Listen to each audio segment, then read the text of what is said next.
पूरे प्रदेश में जलगंगा संरक्षण अभियान के अंतर्गत खेत, तालाब, नदी, पोखर, झरने, अलग अलग जल रचनाओं पर एक साथ काम चल रहा है। सब अलग अलग जनप्रतिनिधि अपने अपने स्तर से, प्रभारी मंत्री अपने जिलों के अंदर लगातार इस अभियान का हिस्सा बने हुए हैं।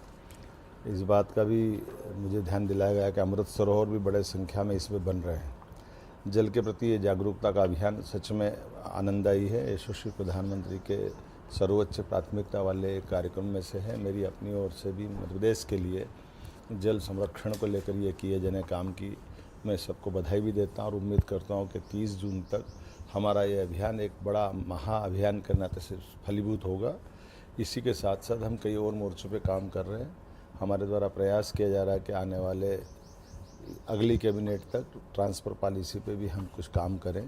मैं उम्मीद करूँगा कि जिस प्रकार से हमने अपने अधिकारी कर्मचारियों के लिए भी हित की बात कही है, अलग अलग उनके वेतन भत्ते, सभी प्रकार के पेंडिंग कामों को निराकरण की दिशा में बात की है, इसी प्रकार से हम कोशिश कर रहे हैं कि सबके बीच में से निकाल करके उनके हितों को प्राथमिकता रखते हुए जितने खाली पद हैं उनको भी जल्दी से जल्दी भरें।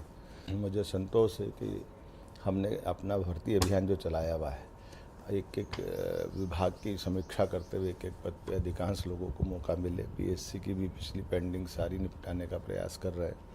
हमारे सारे युवाओं को रोज़गार मिले, इसलिए कल ही बीते दिन हमने अपनी खास करके टेलीकॉम इंडस्ट्री को बढ़ावा देते हुए आईटी और सबको जोड़ करके ग्वालियर मैन्युफैक्चरिंग का हब बने, इस दिशा में बड़े पैमाने पर लोगों को रोज़गार मिले।